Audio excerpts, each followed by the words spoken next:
just on behalf of the No Ordinary Man podcast, it's a massive, massive, massive honour for me to as an interviewer, to be my first interviewee. And I reached out to you after the documentary. I found your story unbelievably empowering and powerful. I won't lie to you, when you went off it, I stopped watching it.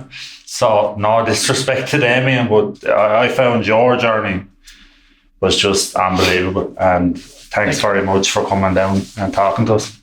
Like, I'll second what Basil is saying. You know, I'm absolutely privileged to be sitting around the table with yourself. And it's funny because when we were looking at kind of guests to invite on, Basil sent me across the TV, the documentary on RT Player, and I watched it. And but then I kind of dig further into your story, Fergus, and that's only a small part of your overall journey. And actually, for me, coming from a sort of a colder place in terms of learning your story for the first time, there's so much to it. There's the rugby side. We could spend an hour on that, just itself. We could talk about the struggles in terms of challenges and overcoming those within business and, from a personal life. I mean, we all have challenges, mental health, but then also the accident and how you bounce back from that. And then in a short space of time, getting to a place in terms of the trek that you did, the challenge and walking across the country. Personally, that for me was far more inspirational for me than it was inspirational, don't get me wrong, the rowing across and the challenge in terms of trying to set yourself the road, from New York to Galway. Like, we could be here for hours, but I'm excited to get into it. And I suppose there's a quote, and I'll shut up after this, that comes to mind. And I was thinking, I love my quotes, but motivational quotes, just bear with me now, Fergus, is that I've written it down here because of my memory like a goldfish. Life is not about waiting for the storm to pass. It's about, learning to dance in the rain. And you're the embodiment of that, And yeah, look, thanks. Like, I really it's great to hear it. Like, but for me, it's just what I do. Like, I'm not going to lie down and just not try and not just every day. Like, look, we're all the same. We're all human. We have shit days, we have good days, but I try and make sure that most days are good. Yeah. And every day I live by this. And it's only something I started saying, in the last few years, but I do live by it. Every day is a day to improve. Yeah. Yeah. Simple as. Yeah. No matter there's you can physically, mentally, emotionally, educationally, there's so many different areas you can just improve every day. Just take one. Yeah. Just do it. I mean, those days where you just don't feel like doing it, but try. You get up and lift yourself up and get forward. Exactly. Do you know what? Like, we were thinking about where do we start with Fergus? Because there's so many things to talk about. But do you know what would be helpful? I think for the listeners or anybody listening in, it'd be great just to give us sort of a snapshot of your formative, like your early life and growing up, and because it's always interesting in the formative years. What are the influences there that set you on that path, for success and for? Well. Look, I think just when you say success, I think surviving is successful these days. The world is a tough place. So that's another motto I go by: surviving is success. But go back to my life. I had a really good childhood. I had a good dad, a great mother, a sister. And what created, I suppose, my competitive side and this part where I just don't want to give up. Sure. But it's definitely, from a parent side of things, I always worked hard for them. We didn't have, I said, I was good. Yeah. But my dad worked extremely hard. He sold fruit and veg in markets. Right. And he also did fruit and veg around Connemara. And at the age of 8, 9, 10 years of age, I was helping sell stalls in the morning before schools and things like that. And I would have been out picking cabbage plants and turnips and potatoes and everything like that. But no, I got maybe a pound or something only in for doing it. But I think that was something definitely that helped me to you had it a bit tougher mentally, because obviously you were getting up at 7 o'clock in the morning, no matter what weather it was, because the shop needed its vegetables and things like that, and then I was a bit many summers building stone walls and things like that. So I thought that had me building up a very strong work ethic and understanding that no matter what it's like outside, get up and get it done. Yeah. And then you get your reward afterwards. So that was my parents, and they didn't really have time then to come and see us play sports around. And they never encouraged us playing sports, but they never actually didn't, stop us from playing sports. Stop you going with them. No, but why I picked up rugby was a very, very, very funny story. So I never even knew about the sport rugby. And two of my friends in primary school, I think were like 10 or 11 years of age, told me that they were going out to this small village called Mullavey to play rugby. And there was a bus on a Saturday morning out to it free. And when they got out there, they got a bag of chips and a Coke afterwards. So that got you started at rugby. Yeah. But the big thing was, I would help my dad set up the stall and that's all right in the morning, and then I wouldn't have to hang around for the day. I'd go off and play my rugby as a wingman, and that was my introduction to rugby. So that's how, but where the competitive side of it came in is my sister was massive into Irish dancing. And she was really good. She ended up being on Order of the Dance, and she was like world champion, all this type of stuff. And then, the two of us were very competitive against each other. So that competitive side, if she did something, I wanted to do something. Yeah. Even though in different sports, I wanted to succeed, she was succeeding. Yeah. And that kept on going. Sibling rivalry. Sibling rivalry, and that's what led me into boxing. Was my brother beating the head off me with Rocky gloves. Christmas Rocky gloves you get. Oh, man. There'll be people in the house instead queuing up on the wall to watch us boxing the head off each other. I'm sure it was like he was either a fighter or a fight. At that stage, so that's I suppose a very short snippet of my upbringing, and it served me well. So what age were you when you got into the rugby then? Because looking at the career that you've had, it's extensive. You're operating at a high level. To a certain degree I was. So I started that time, I think it was 10 or 11. Yeah. But I played then until 14 or 15. I actually gave it up for a season because I really enjoyed soccer. I played with the Galway Towns in soccer and with the Connacht as well in soccer. And I actually really, really enjoyed that. And then I went back playing rugby, and when I was older, I actually really started enjoying the physicality of the rugby, and the camaraderie and the crack was more in rugby than it was when we were younger. So I kind of gave up the soccer, and I suppose really and truly when I started taking serious around 16, I said at 16, I started making the content ratings. I just did another couple of years underage. I was a big man, which is probably the same size I am now. When I was back at 16, I was huge. So playing rugby was easy enough. You know yourself when you're big and strong when you're younger. It's not the hardest sport to play.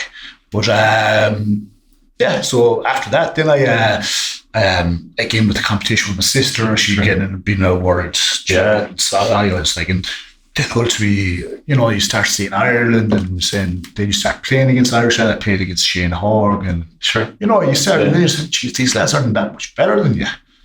What you know what I mean? And so I just progressed from there. And after I made the Irish ratings, I actually didn't get an academy contract with Connacht, even though there was loads of lads in the senior clubs, the only small club in the senior clubs who did get contracts, but they never even played for Ireland. Okay. So that was just the way rugby was back in those days. You had to hit the bigger clubs, really. Sure. But the coach in Mullavey, he used to play in South Africa and coach in South Africa. In Calgary was his name. And when he heard I didn't get a contract, he ran up the club down in South Africa in Natal. And about 4 days later, I was on a plane on the way down to South Africa. I never even met Ireland at that stage. Well, what an adventure. Come and going for 3 years. No, I didn't, I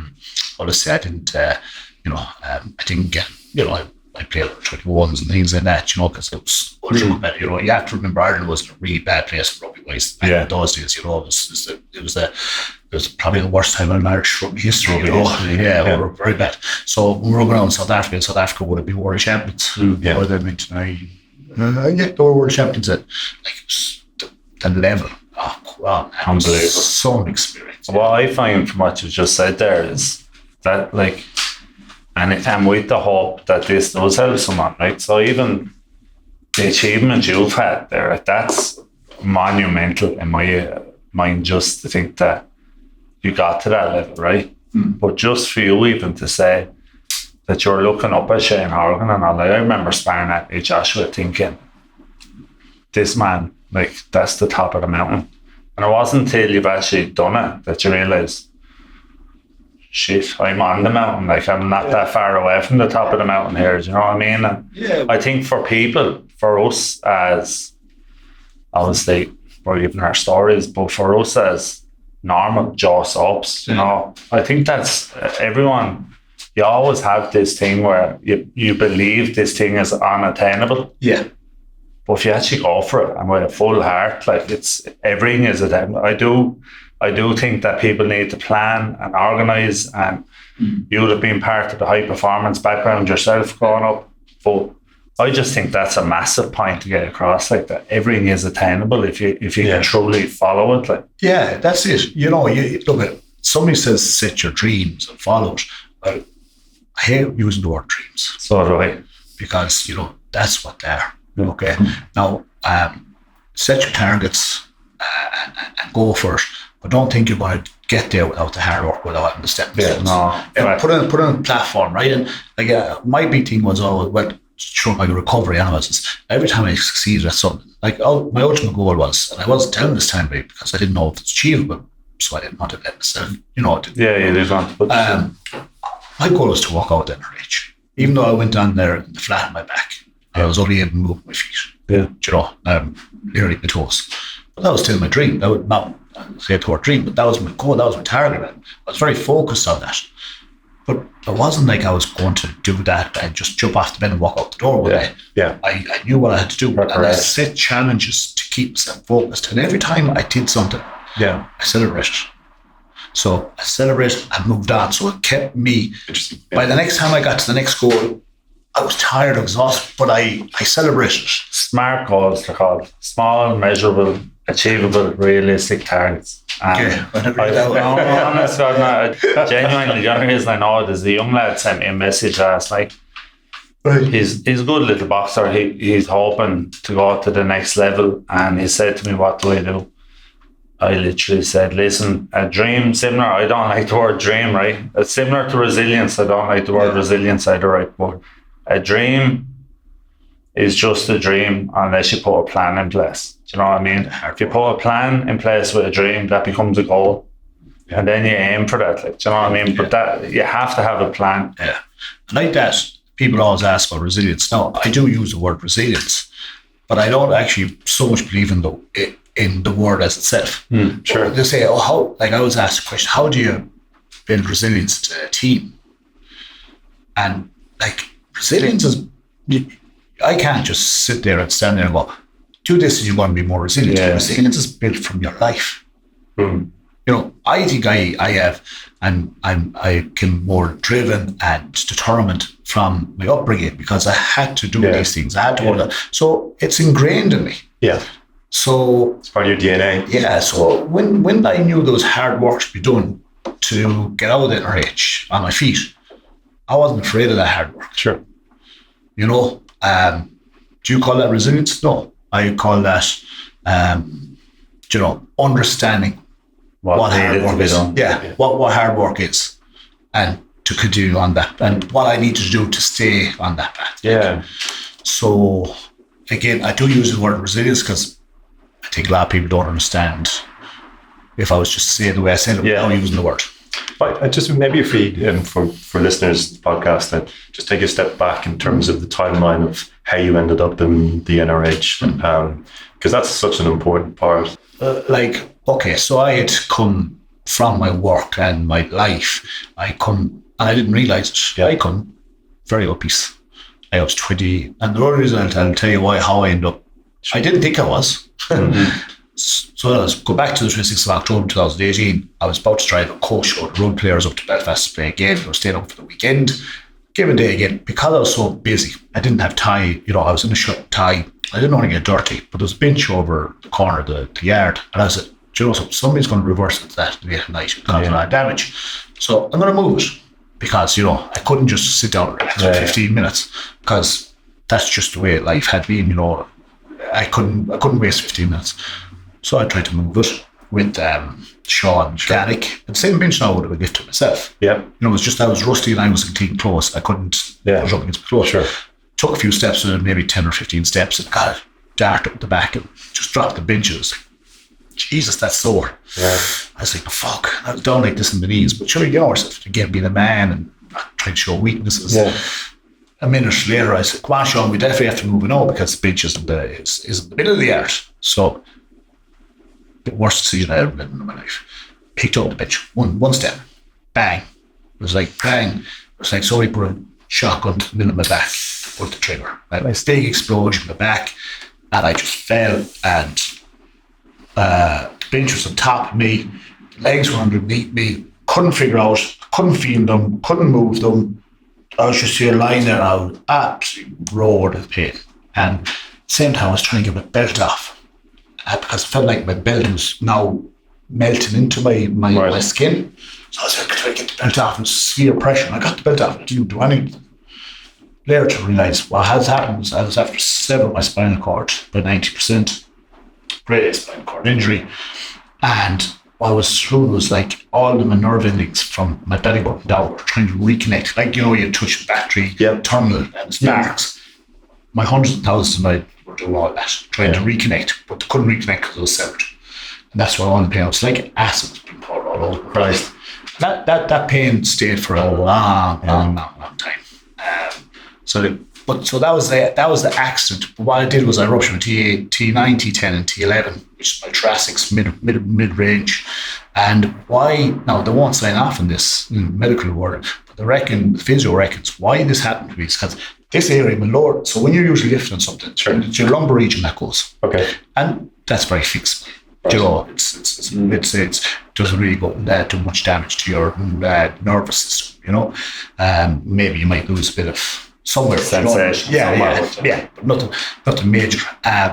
Why do you reckon I got weird? Because I got so unfit and so tight in this region that when the pressure came on, the first place that was actually a bit of release was on my T9. T11. That's why it got up so high. And I was told, then the T10 went in through my spinal cord and set by 90%, and that's what caused all the damage, really, because the rest of it can be repaired. Right. I was told then after the operation, you'll never walk in grey spinal cord injury. But what they said to me was 5%, if you get movement 72 hours after the operation, you have some chance of getting some sort of strength back in your lower limbs. Sure. If you don't, you have a zero. Okay. So that's when I took on the I used visualization when I was younger as well, through my sports and through different things as well. And that's where I started using visualization massively. Okay. And for the next 72 hours, I just visualized. I didn't forget it. Don't ask me why I picked the big right toe, but I did. And I used my brain as the circuit board that became the core of the wall. And I used my toe as the switch on the wall to turn on the light, actually light. So for 72 hours, I just visualized wire going down through my neck, down through my spinal cord, down through here, down through my calf. I visualized the whole transaction. And then I try and move it. I look, I don't try and move it. Turn on the light. Then moved it. Fortunately, it didn't move after 72 hours. So I was told 0% of walking again. Of again, any movement back. Never mind your walk. But I wasn't giving up. I also didn't lying in bed, feel sorry for myself. Yeah. So ultimately, 21 days later, I moved a big right toe by in the fraction, and so the rest is history, Yeah. But that was. And was that point that just gave you the drive then that got here now? I know I want to get this back, and I'm going to work until I get this back. Well, look, when there's progress, it's very easy. Once it's very easy, but it's a lot easier to stay positive. No, I understand. And that amount of progress. I use negativity as a driver for me. If I'm told I can't do something, I'm completely that drives me crazy. Yeah. Well, I have one of my questions there was that were you always a driven man? But from your story, it seems that that's was ingrained in you from a kid. You know what I mean? Your dad was a driven man. Yeah. Your parents worked really hard. That's all you knew, and that's what you done. So it was a case of that when you got injured or when you were that's a debilitating injury. Like, it's remarkable that you're sitting here with us, which I'm delighted that I'm sort of in awe of you, which is unbelievable. But it's the aspect that you have, that you're willing to drive and there's no give up. Like, I think for anybody listening and for listeners, like, you talked about earlier, that we all have 100% record of getting through every shit day we've had. But and that word that I'm not fond of, resilience, but that's something that we need to nearly clap ourselves on the back. I really hope that you bet the back off yourself, because you should have been unbelievably proud of yourself. That's I know you don't see it, because getting you just from talking to you for 10 minutes before the interview even, that doesn't seem to be something that you would. But I think you do need to be unbelievably, I think you need to really, not every human out there, we all have that ability, but not everyone displays it. And what you're doing is it's very inspiring, honestly. Fergus, it's interesting what you were saying, listening to about the visualization. I think you referenced it was part of you were using that as from the rugby days. Would that be right? Or was it even before? Or where did you learn that? I actually don't know where I learned that. I really don't. But one thing that does drive me a little bit crazy. So I use visualization in stuff that I can actually control. Yeah, okay. So I'm not going to visualize me up in the National Lotto headquarters after winning Lotto, because I have no control over that. Yeah. So I'll give you an example. When you all know John Lowe, like 1995 World Cup, and I was a young lad in at the time, and I rugby I loved.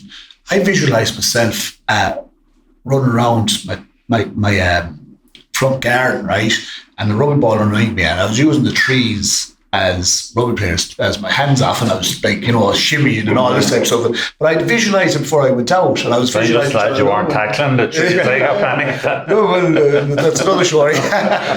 But so I used that. But again, that visualisation was to help me to improve my rugby skills.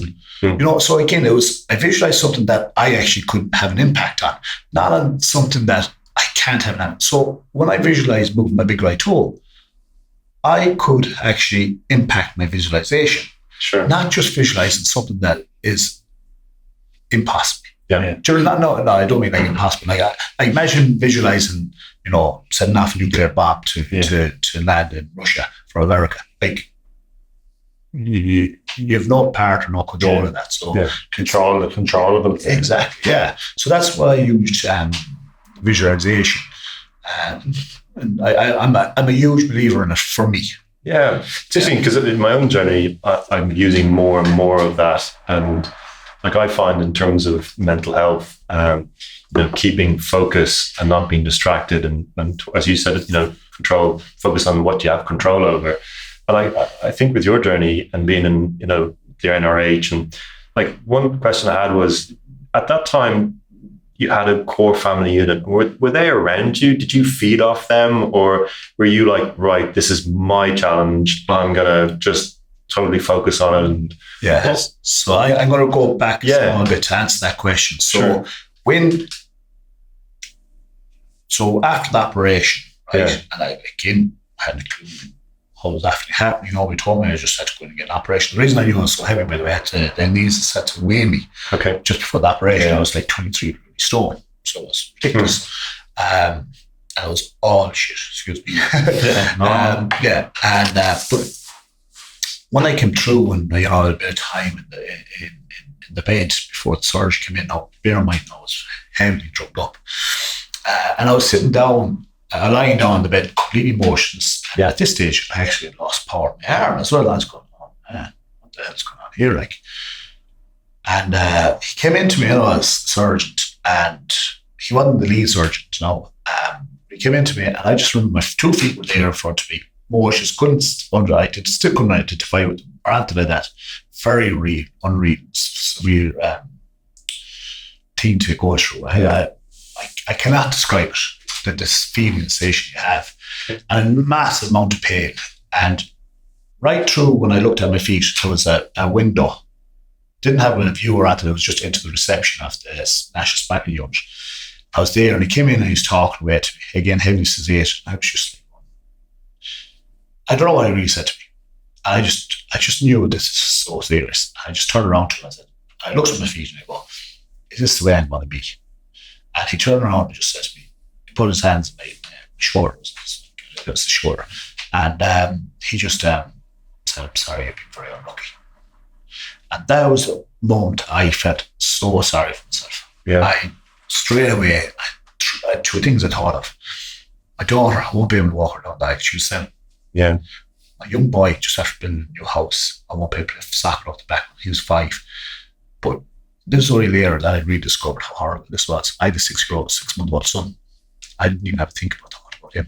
Why? Because I've been so busy with everything else in my life, the business, the employees, all that. I hadn't time to develop a relationship with my 6-month-old son. Like, how disgusting was that? So to answer your wow. Yeah. That was some realization, not only to be hit with. But I didn't realize that at the time. Right. Okay. But it was just, I only remember, I never had it. I didn't talk about the other two, but never won my 6-month-old son. But to answer your question was, at that point then, I said, okay, the surgeon went off. I was like alone, I was looking. I said to myself, do you know what I need to do now? I'm going to be the most positive, and I don't know what made me do this. I'm going to be the most positive spinal injury man. I said, look, all this place. And I said, the reason I'm going to do it, if my family or employees or my parents, whatever, or my friends see me struggling here and then up in Dublin, and they're all down in Galway, it's going to put more pressure on them. Yeah. Okay. You know, if they imagine, like if I see somebody saying whatever, it makes you feel bad as well. Yeah, and we think about them. Whereas I said, right, if I show people or I portray that I'm actually, good and I'm not happy, but I'm getting through it. Yeah. It means that they can go leave me in Dublin and deal with their everyday lives, because everybody has issues every day. But at least they won't have a problem about worrying about me. Sure. So that is what I did. Wow. But I think that was the first best decision I made, because again, I believe massive positivity. Yeah. It gives you the right endorphins, helps your body to recover, helps your mind, it helps everything. So I think by default, that was my first best decision. Okay. Or my first good decision, should I say. And then it was, basically working your way back, just incremental day by day. Yeah, again, told I wouldn't do it. So I again, for me, it was like, okay, this is my life. It's me to fight for it. Yeah. Every waking moment I had, which was pretty much nearly all the waking moments, because the pain was incredible. The only time you'd fall asleep was from tapping the morphine drip so many times, or pure exhaustion. So I just, every waking moment I had to myself, I visualized, I can't tell you, I must have done that visualization 72 hours. I'd say maybe 600 times. Yeah. I just did it, and I didn't just do it. I literally, I didn't go brain toe. I was like, brain. I talked to myself all the time. The whole chain. Yeah, it's the whole chain, and every time I was nearly getting more detailed and more detailed and more detailed. And then again, that's ingrained from me when I was younger. Just put in the bloody hard work. It's now my life to get better. Yeah. Nobody else is going to do it. Yeah, and that's such a learning, isn't it? Yeah. Even for our listeners who are maybe struggling in whatever challenge that they're facing, is that there is always an option. There is always a way out. There's light at the end of the tunnel, I suppose, to use that phraseology. And you're living proof of it. Yeah, I could have just said, right, I could have tried the impossible. Okay, I'm lying here in the bed, I'm motionless. Next week I'm going to jump out of bed and walk home. Yeah. Bullshit. Yeah, setting yourself up for a fall. Exactly. And you're going to straight. I said, okay, now, did I think I was going, get to where I am now? No, but I got to a level, and that encouraged me to go to the next level, Every time, exactly. It was only about 3 weeks before I left NRH, I said to myself, again, I told nobody, I said to myself, I'm going to walk out through these doors. Yeah. And I just had a meeting with him telling me I was going to be wheelchair dependent. You know, and I was here going, and again, that was me telling me something I can't do. I was here going, excuse me, fuck you. The mental battle that each individual kind of has, and what motivates them, and the encouragement, and like, I was thinking about, listening to you there, like with the journey from being in hospital to coming out and walking out that door of the NRH. How long was that? Like, how long? So I went in. Just I think it was the first week of December. Yeah. And I left at the end of April. Wow. Yeah. I went in the flat on my back. I'll never forget it. The NRH, most daunting place. Yeah. But the most humble. Yeah. And most rewarding place. Even if you don't make a recovery, but it's just like I'd love to see school kids having to go to the NRH as a day to see how bloody lucky they are just to be tie your shoelaces, walk to school. Because I went to the back of my feet, and I was thinking, oh man, I'm in a bad way.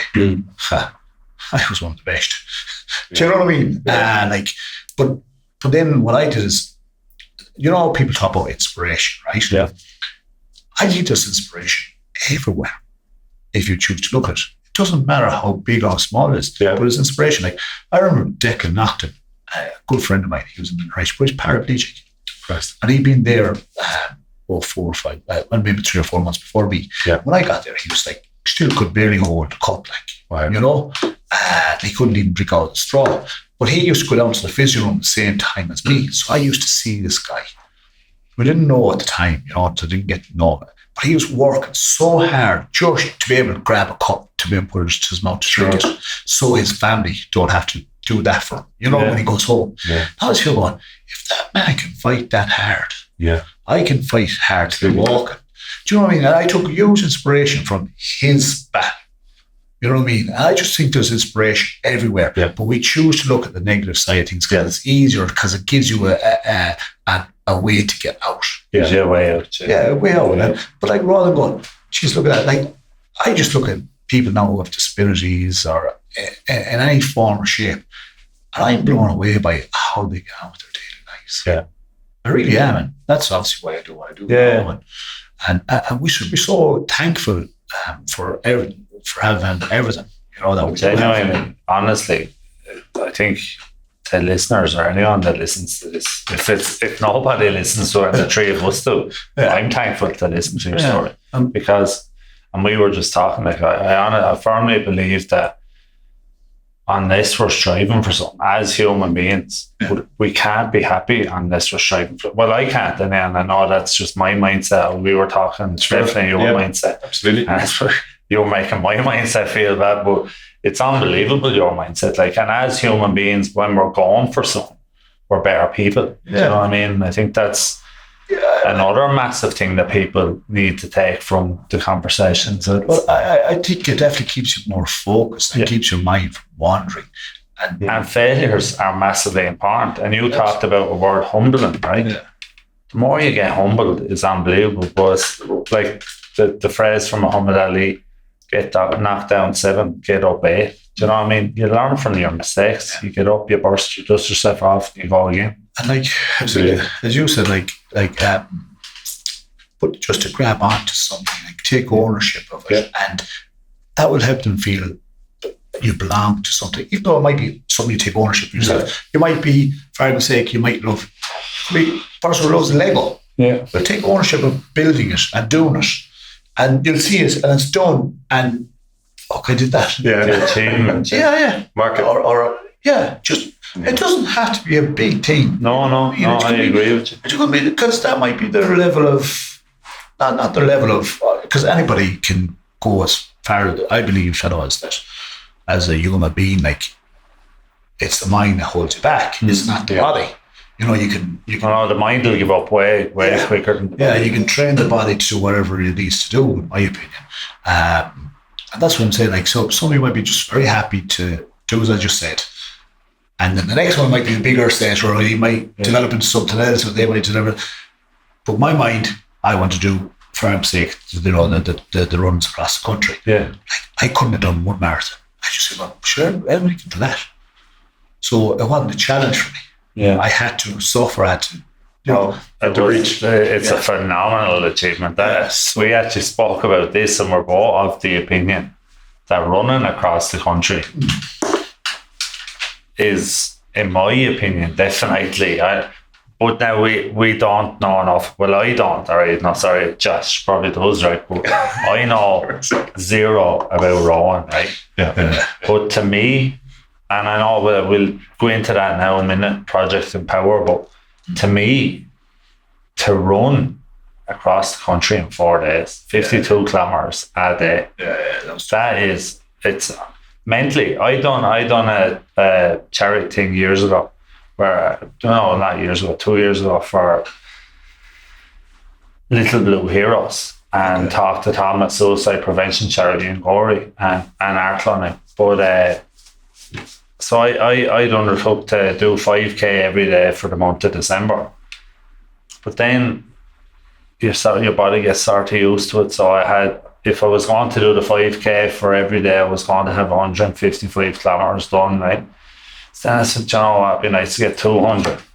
So I started changing it then. So I started doing longer runs as well. Like, it is mad but that's driving, that drive, that push. But the other side, and I was saying to Josh as well, is that there's an absolutely unbelievable feeling when you're doing something for charities as well. It's the most rewarding thing of all time, and it does give you that drive. So I think I ended up doing 220 kilometers in December. Right.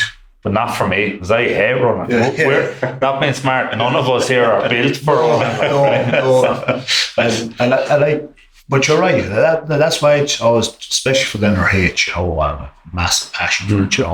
Without it, I had the drive to get where I am now, but I didn't have the expertise. Yeah. And without the NRH, I'd be nowhere. Yeah. Honestly, that's why I always say is, look, the first thing as a person, there's people out there who want to help and who can help.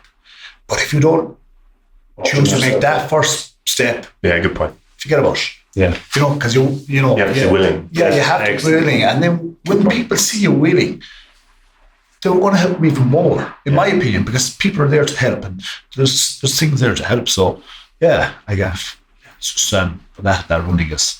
No, it's not. Just maybe before we get into that, I'd be interested in, those doors open, Fergus, after being your time in the NRH.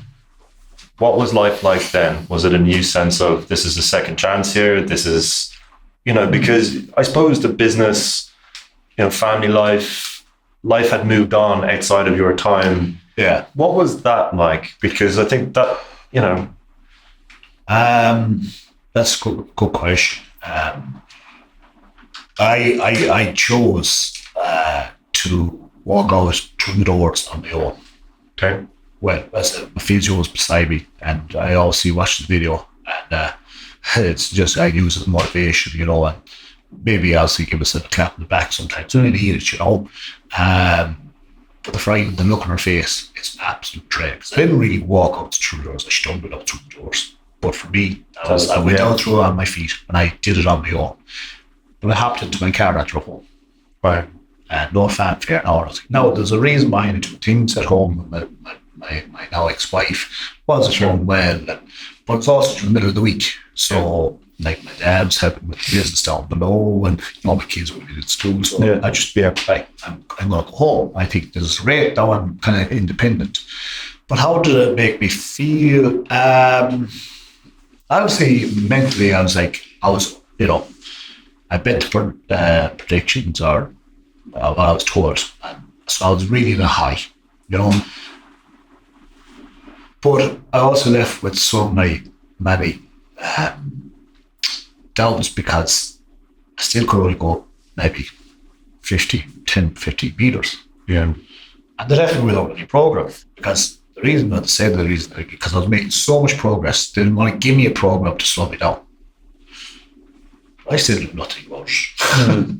So I got home and things weren't good at home. So a very quick space of time. This is where I actually like talk about mental health, and a very short space of time. I won't have the euphoria of beating all the predictions of walking out through it and being up there. Sure. Within a matter of probably 4 to 6 weeks, Right. mentally destroyed. Right.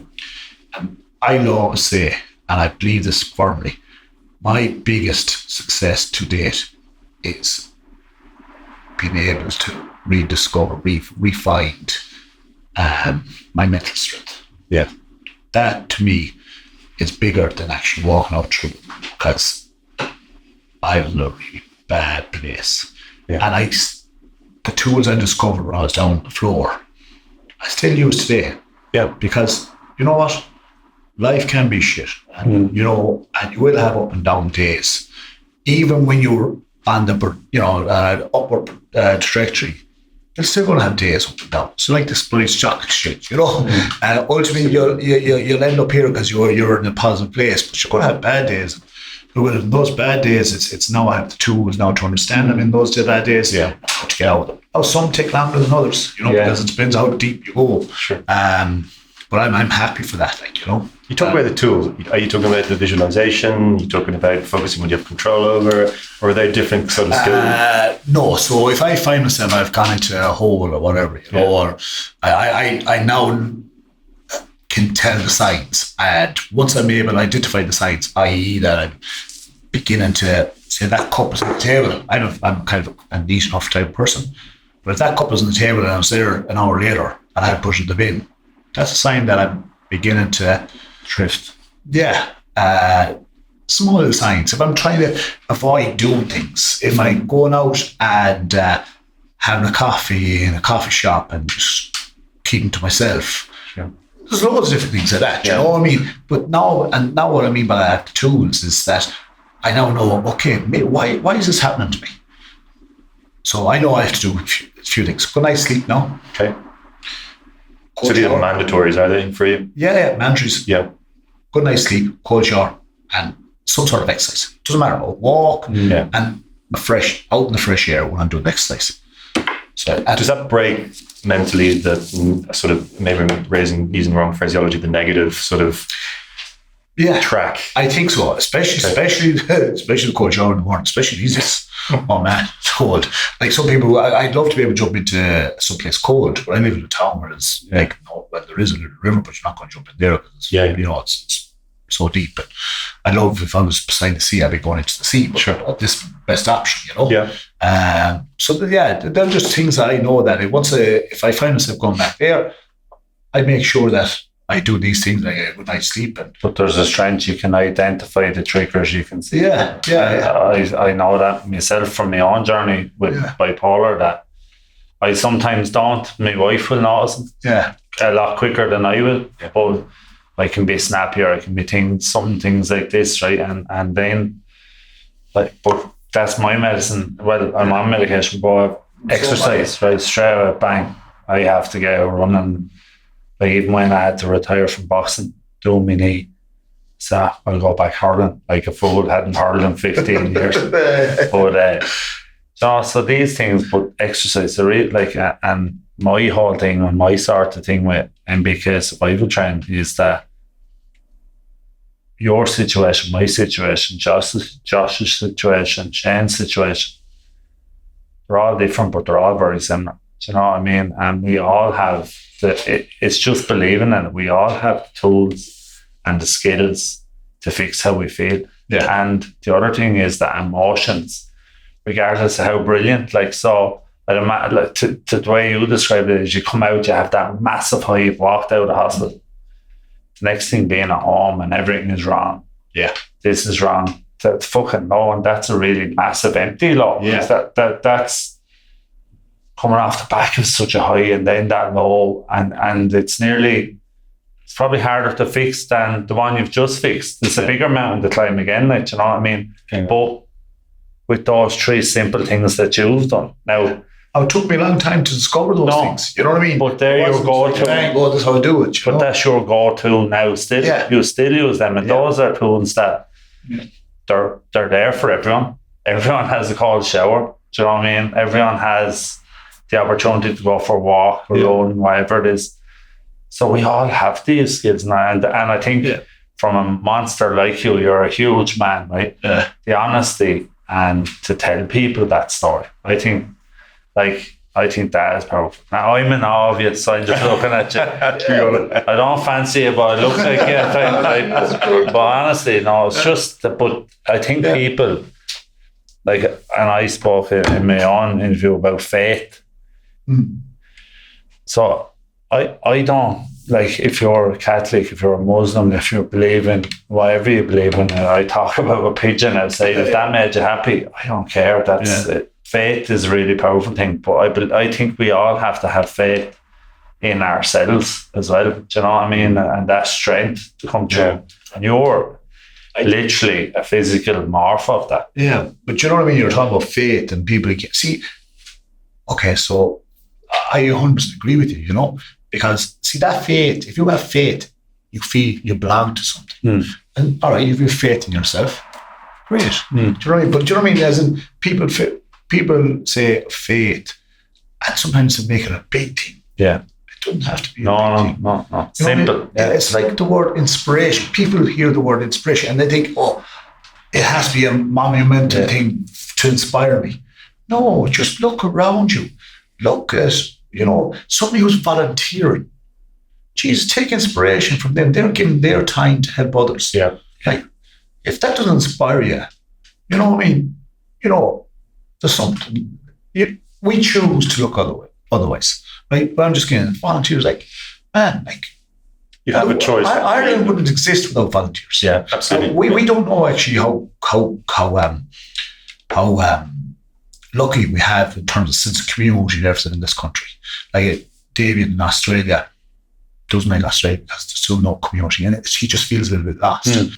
But like, you know what I mean? It's we are lucky, I think. And sometimes we don't appreciate kind of what is on our, what we talked earlier on about the doorstep. But is that, getting into the challenges, having a challenge to reach for, and then fundraising for the NRH, National Rehabilitation Hospital, and the walk across the country. How far did that come into then? When did that come in, onto the radar for you? Okay, so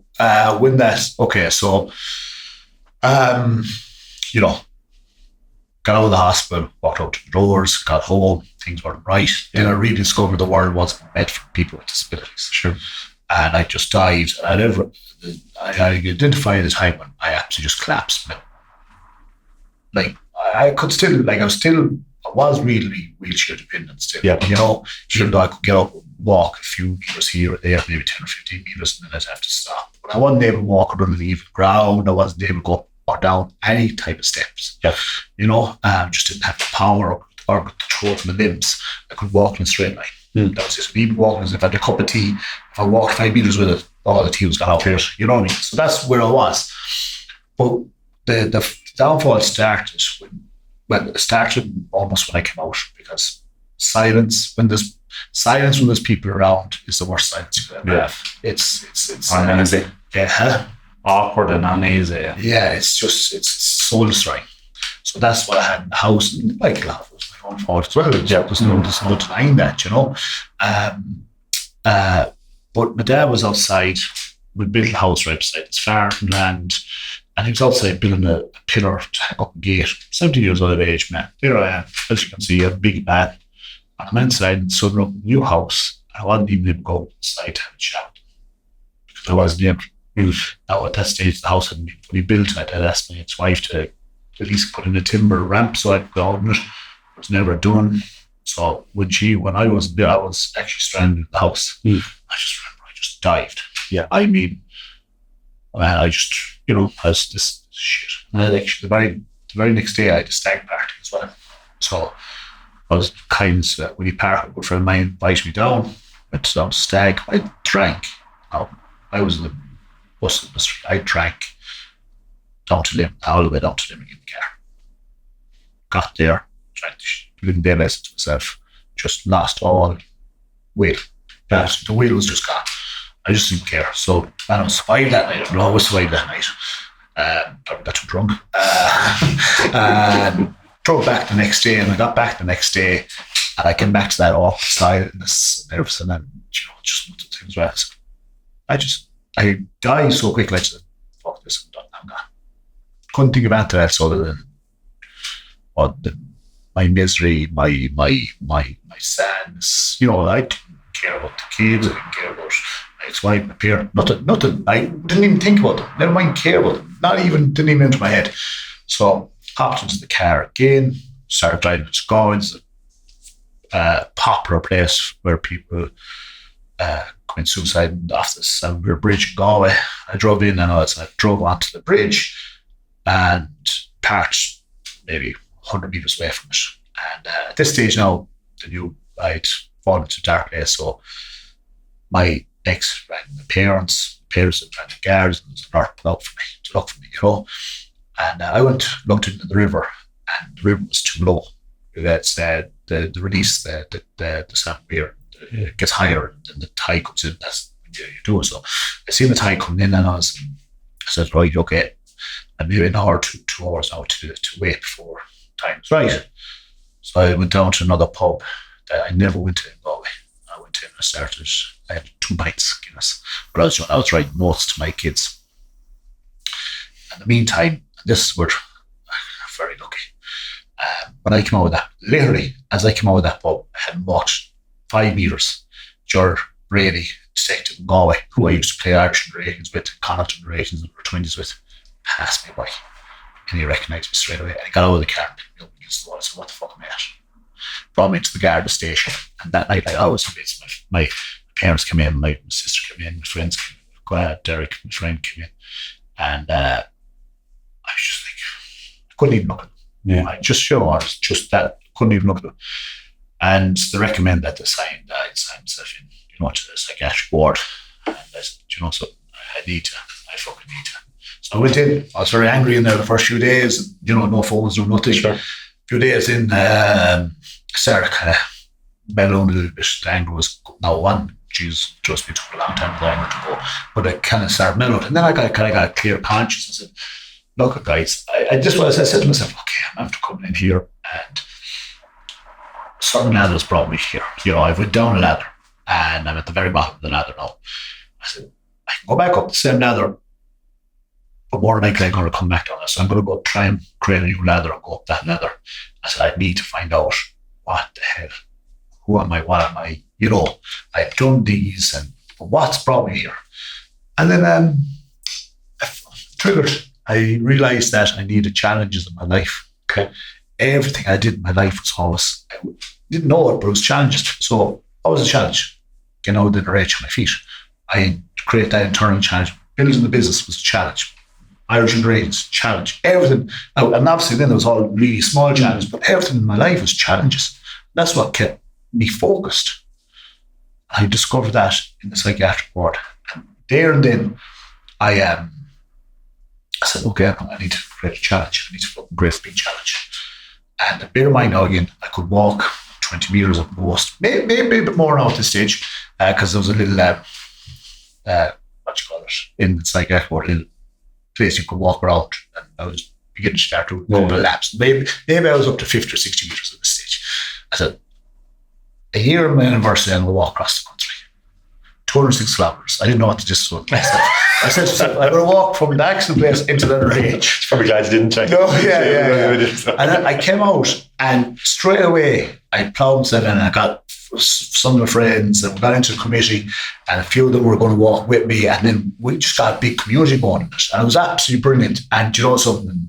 It was the best thing I ever did. And as the rest is history, I walked across the country, and I got Denver H involved, because without them, I wouldn't be there, And yeah, it was just it was that moment where I go, you gave yourself back a purpose. Yeah, purpose, challenges. Yeah. And now I had the biggest challenge of my life. And I completed it, and by Jesus, it was hard. Absolutely. Oh man, it was bloody hard. I didn't realise it was going to be so. Well, I didn't realise it was going to be hard, but man, it was hard. I want to just, because we've 1,001 things we could talk about. We could be here for days, because your story is so fascinating. But knowing Josh very well. I'm a garden Wicklow for the last 14 years, so I've known Josh from his work. He's an unbelievable community man. And I'm a community guard, so if we get abuse gone by the window, it's my fault, right? Brick through the window. But like the one thing that I think, even though we're all from different fields, one thing that probably links us all massively together is that challenges define us. And I think for everybody, that feeling of being challenged. Like, I'm not saying, like we talked about setting goals and that, you might not have to get to that or finding your why, just because you can change your why, you can change your goal, but it's so important that you go in that direction, that you have to have that thing to drive you forward, I believe. And even, right, if you don't achieve your goal, you're still improving along the road. Yeah. Do you know what I mean? So, now failure is something that hits me hard. But that's the way you have to start looking and say, okay, if you don't achieve it, just think about how much you've improved. Like at the moment, it's a very small one, right? Now I have another challenge coming up, but that's a physical one. But I have a small challenge. I've never learned a language in all my life. Right. So at the moment, I'm flat out on Duolingo. Yeah, so did I. I did Duolingo, but mine was to learn Irish because I forgot. So, but I thought you had to have Irish to be in the game. Stop. Trouble now. Yeah. Of course. Yeah, take that bit out. It is. It's good to have challenges, and it's just, honestly, your story is savage up to this point, and I think it leads nicely into conception, the thought process behind Project Empower. So how did it come about? Well, look at Damien, the rowing partner. He rowed already from east, from the Canaries over to the Bahamas, Caribbean. A few years earlier, solo. It took him 67 days. Now, that's a race because it's shorter and you've all the trade winds and currents going with you. You know what I mean? Still extremely, extremely difficult thing to do. And Damien had it in his head that he wanted to do the North Atlantic, which is the least rowed ocean in the world, and considered the most difficult because of the volatility of the weather, currents, giant eddies, blah, blah, blah. And he said it to me, and all fairness, he had helped me out a small bit on my recovery when I come out of the NRH. And he helped me out how to set up, take drills, and how to start these low levels and build yourself up. And so he was really helpful in that way. And would you have been lifelong friends? We knew each other since about the age of 16 when we started playing rugby against each other. When actually under 12s, I think he would have, but I don't really remember those demos he does. I don't really remember. I for some reason, I don't have a massive memory of early childhood. Yeah. And but like from 16 onwards, I remember playing against because he was a monster. Yeah, big fine man. Oh, man. An athlete. Yeah. He was way bigger than he is now. He's actually in trim condition now. He's huge. But then we played Connacht from under 19s or 20s, and I moved in because I had to move in then into Galwegians, and then he was Galwegians. We started playing together, and we can go drinking because we were the two youngest in the squad by a long shot, and that's how we got to know each other. And then we went to South Africa together, and a few different things, and we just came great old buddies, and that's kept away. And so he came on that walk across the country with me. He did the first day. What did he do the first day? He did the third day of us and the fifth day of us. I think he could have done the first day as well. So he's seen how much determination I had to do it.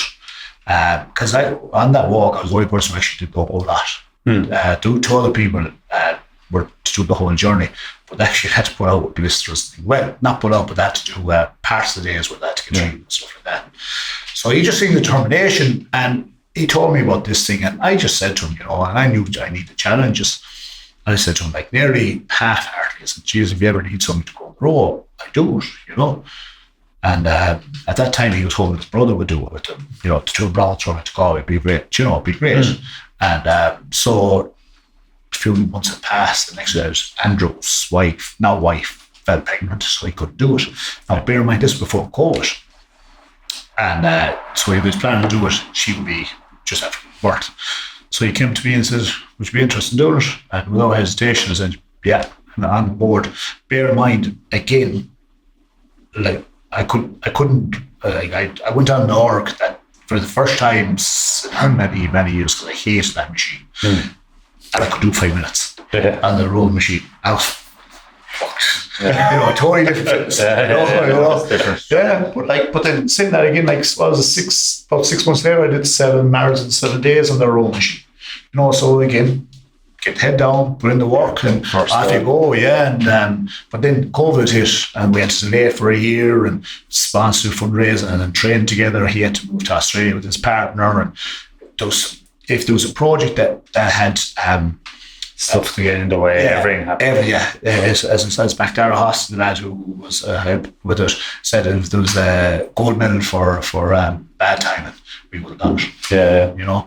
But so that's how I got involved with it. With Damien is obviously a phenomenal. He loved, like, he's done mountains, he's done like, this is his thing. Yeah. Did you feel an equal in Project Empower, or did you feel like, I'm here, I'll help you as much as I can, but I don't think I'm on the same? I definitely didn't feel. I knew I could get it as fit, I knew that my mind was as strong as his because of what I went through.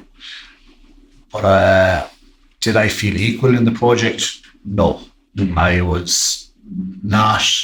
In my opinion, I wasn't treated like I was a partner. I was more of a utensil. Yeah, I got that sense just looking at it, and I know from from everything you've told us so far, right, and the fact that you are such a driven boy.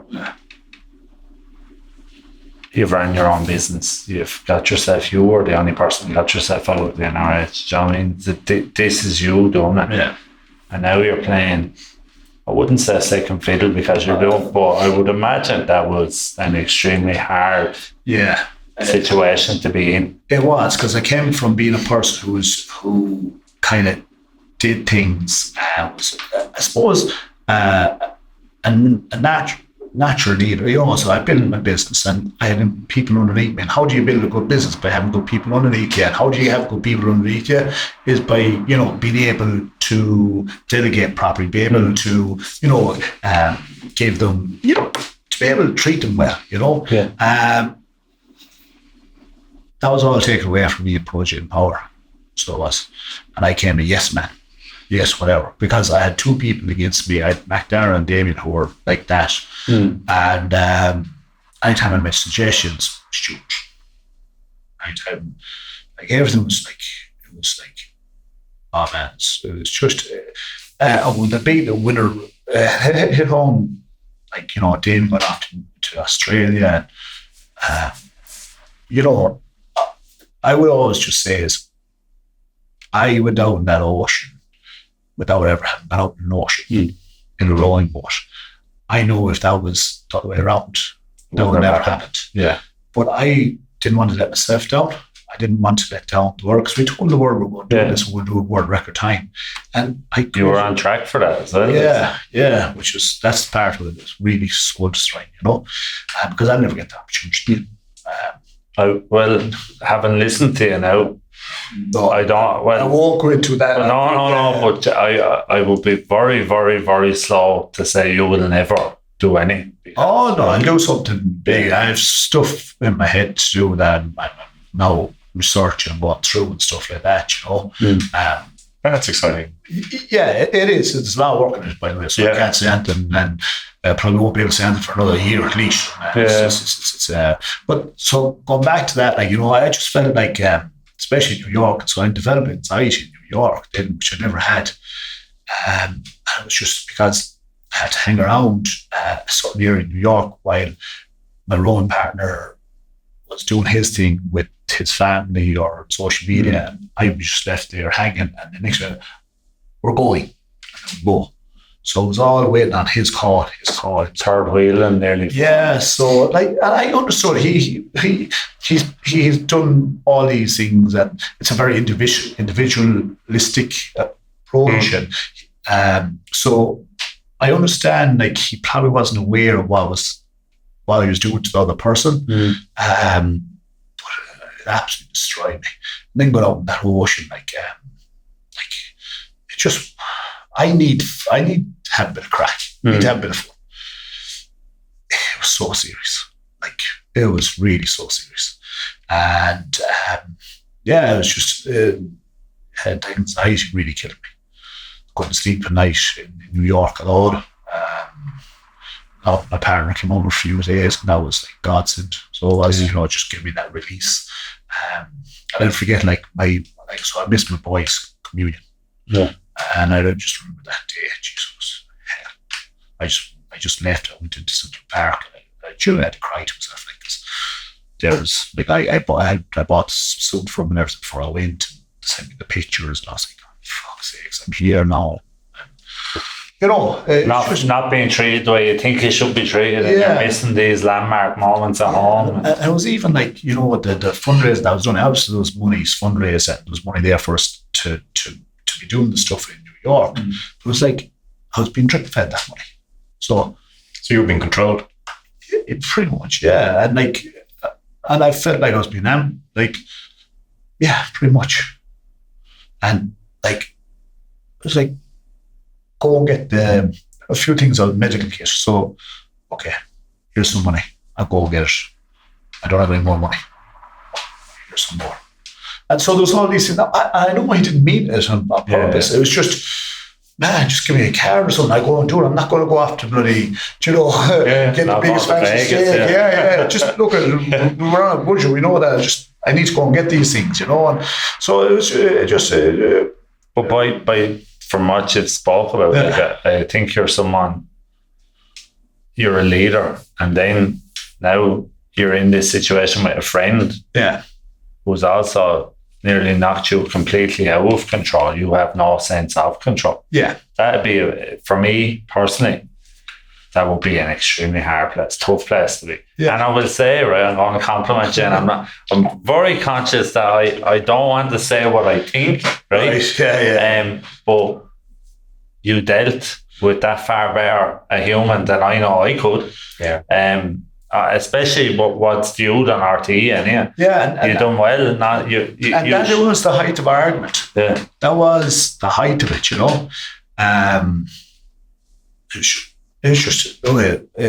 He's I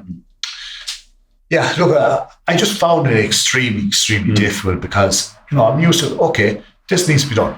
I'm gonna do it. I'll do it right. Just leave me to do it. That's the way I've always been. But I was being micromanaged.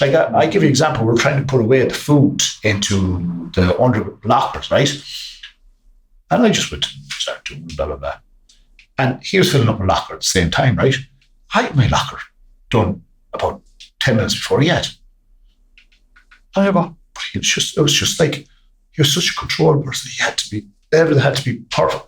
And it was we got the exact same jobs done, but I was just taken away. And even there was just so many different things like that when I look back at them, I'm here going, man. And I'll be honest, that was really tough. And so when we finished, when I had to get off the boat, we told the workers that we're going to do it. We're going to break down 126-year record. And then I just wasn't able to function anymore. And when I got back from Ireland, not many people know this, but when I got off there, I told the mate who was looking after us, and I was so fucked. I told Paul Cleary, who came and picked me up off the docks after being rescued off that boat, which is an unbelievable experience. In the wrong circumstances, but an unbelievable experience. He was looking after me, all fairness, so he didn't understand my level of exhaustion. Yeah. To do that was just extremely tiring. Sure. I had to lie to him that I was flying out from New York a few days before I did, because I just wanted to be left alone. Sure. And I wanted to hide away. Yeah. And then, instead of going straight to Ireland, I told people in Ireland that I was with in New York. I filmed farts to my partner. Right. Because I couldn't face. No, for a debrief nearly before you came back. Yeah, I just couldn't face having to see people in Athenry. When I did get back to Athenry, I didn't show the face around the town for 4 or 6 weeks. Just hidden by a little dark place, because that sense of failure I had was phenomenal. It was absolutely phenomenal. I used all these things, but because there was that constant media thing and social media going on, it was always there. So I get to a certain level, I crash down. I get to, I was doing this, trying to exercise, trying to, do all these things, but it wasn't working because it was constantly on top of me. Sure. So I found that extremely, that sense of failure was phenomenal. And as you mentioned, like, we were on track to get that world record. Because we were getting into the Gulf Stream, but you get into the Gulf Stream, man. And look at, so what helped me to get over is I started looking at the positives. Yeah. I rode into the Gulf Stream. Not many people got to do that ever. I think there might be 50 or 60 people in the world that's ever done that. So happy days. I started looking at the money that was raised, the memories, rolling around the Statue of Liberty. Yeah. Like, how many people, started looking at, remembering when we were rolling out of the Chelsea Harbour down along Manhattan, and Irish people were running along by the embankment and rolling and then the skyline. And and then the actual people I met on the boat that rescued me, they were from India. Yeah. Absolutely brilliant people. So I started remembering all those things, and then I said, like, hey, look at how many people have done this in the world, and that eventually helped me get over it, So, but it took a long time. Well, sorry, I was just going to say, I don't know anybody else who's actually tried to attempt to row across the Atlantic. Do you, Shane? So, like, what hell of an achievement. One day, even making it out of that New York Harbour, because I was, looking at because you had a close call with the tanker, didn't you? As well? Yeah, like that's, there are always 3 sections. So the first part is considered the hardest, because the trajectory, you're actually rowing close enough to the coastline, even though you can't see it. But also you have the Labrador current coming down from Newfoundland, which is bringing you south, and you're trying to go north, and then you also have, you go through the Grand Banks area, where the perfect storm, you ever see George Clooney, that movie? Yes, yeah. Well, that's Grand Banks. That's Grand Banks. Yeah, okay. And we had to go through the bottom part of that. And the bravery you have both to attempt that, even extraordinary. I honestly do think it's better as a solo project as well. Yeah. Because you do get longer rest periods, because you can only row something at a time, and then you have to rest, and the effort that it takes to bring it to the power anchor and put it out as a solo person. You're going to get your 5, 6, 7, 8 hours sleep at night, and then you get out and go again for the day. But I think it's easier because of that bigger rest period. No, it's hardly easy.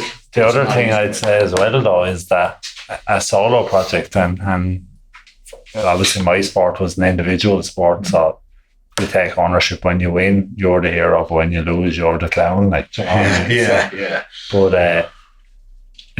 you remember the old saying, how do you know if you and a girlfriend are going to get on together, like go on a week's holidays, and if you're still talking at the end, you know what I mean? So it sounds to me like yourself and Damien were brilliant friends, but you hadn't spent this amount of time together, like, do you know what I mean? Not in those close environments. No, like, look at, it wasn't that we actually had any rows or anything either out there. We didn't. It's just there was no communication, because we're just towards on.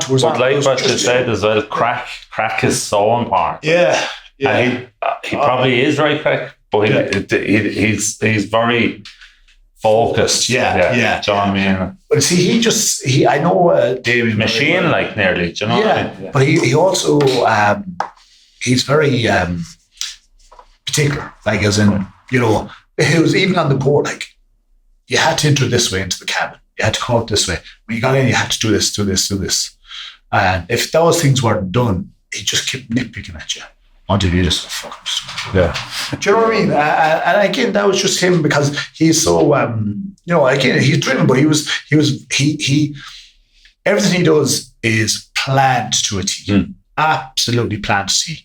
Whereas stuff that was obviously my business, that's a lot of other stuff that I've, have to get myself out. Yeah. It's being thrown upon me, and you figure it out. But where, he's into massive planning before he takes on these expeditions. So that's why and it's only lately that I realised, would he have done the same thing as I done? As in, actually, I'm kind of out in an ocean and taking on this rowing challenge. I don't think he would have, because he's not in control of the band. Yeah. So, but look, it is, and I said, I'm one of very few people that's ever interviewed, and I'm very honoured, and there's absolutely massive memories from it, and my kids are very proud of it. Actually, only last night, I was doing something on my laptop, and I forgot, this is a huge moment. We're on primetime TV in New York, or in America, and I forgot there was we had a recording of it, and I was going through sorting on my Google Drive. Yeah. I said, I haven't seen this in ages.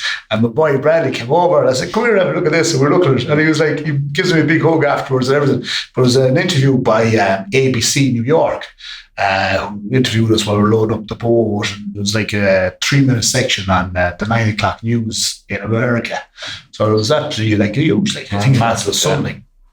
30 million viewers or something like this, So it's just, you look at those things, and we also went to the New York Athletic Club, I boxed in it. Years ago. Unbelievable. Yeah. Bill Clinton was a member of it. He a member of the gym in the New York Athletic Club. Oh, right. Okay. Yeah. It's beautiful. It's beautiful. It's like, it's just like, but again, just we didn't talk, and just phenomenal, things they never dream of doing, So tell me, first, what what I'd love to do is I'd love to spend even an episode, a follow on, and there's so many different parts of your story that I think we could spend hours talking about. But what I wanted to do, just to tie this episode off, how are you now, and what's your view of what's to come in the future? Okay, how am I now? I'm actually in really probably the best place I've been since I came off that boat. Yeah. I didn't realise I was got into such a dark place. Sure. But because I was getting through it, and I was living life and stuff like that. But it was only not so long ago I realised, and I actually got a lot of my anger was directed towards Paul Demo and toward that row and what I was perceiving as injustices and the world, but that's how I was. So I was very angry. Okay. And it's only now lately that I've actually released that anger. Oh, great. Which means now I can actually, now instead of being angry, I can now focus on the future again, which has been great. But again, as I talked earlier on about this, what I need to do every day, I was doing those things, but that anger was still simmering underneath it. Still festering. Yeah, and I just couldn't get to the next level. But now I just full of energy again. The drive is back in me. Probably if you would ask me in November, would I come up do this? Really, Do it over Zoom. Yeah, exactly. Whereas I'm here, I'm happy to try it out, no problems. That energy for life and everything's back again. So I'm in a really good place again. But it took me a long time to get over that sense of failure. And it's a sense of grief, and people don't really understand that, I suppose, until you lose a loved one. You have so many different stages to go through. Yeah. And I know, thank God, it's not grief. Yeah. But for us as individuals, you're grieving not making the achievement. And it's a very hard thing to settle with. So my goal was always to be top 20 in the world. Mm-hmm. That didn't happen. Do you know what I mean? I got to the top 30, but at my biggest opportunity then, I had a panic attack on the way to the ring. Looking nightmare occasion, didn't go well. At your biggest platform, 2 million people watching, I get stopped by a small heavyweight. Do you know what I mean? So it's just not a true reflection. Yeah. That put me into the fucking depths of depression for a long time. Yeah, I can imagine. But there's stages, and like I'm going to burst it out again. Emotions are temporary, but we do have to do those positive things to get ourselves back out of it. Yeah, and I'm conscious of that, and I'm aware of that, and I always say just because I'm on medication doesn't mean I'm not going to have shit days. I'm still going to have shit days. Thankfully, like what you said, you sort of can see it coming a little bit, like, you know, that way. So it's, yeah, and like again, 100%. Like for me, like it was just, I would say, like I was plodding again, plodding. And when I started getting myself back over, was when I set that challenge, 5 hours in 4 days. Why didn't I do one? Because I knew that wouldn't get me out of it. I needed to do something big for me. yeah. And then having the charity on top of it, and just the good vibes it gives you. Like, you know, exercise, being out in the fresh air, completing the challenge, you know, feeling good about yourself. And that still didn't completely get me this time. But shortly afterwards, I realised, and I was actually with my partner, you know, I end up going like having one of these little hissy fits with her. Like, I got out of the car and said, "You drive." I said, "Well, I don't do it this with anybody else." Yeah. You know, and I realised I'm still holding. So like, I was just angry. Yeah. And I was like, okay, I need to just get rid of this anger, because, you know, it was just holding me back. It was, you know, that little bit of volatility was there, and it was all anger. So as I said, like, since I kind of realised that and took ownership over it, everything started changing. And you know yourself, when you're positive, things just seem to fall into place easier. Yeah, facing the demons as such straight on, and then work at it. Yeah. Yeah. Yeah. Absolutely. Yeah.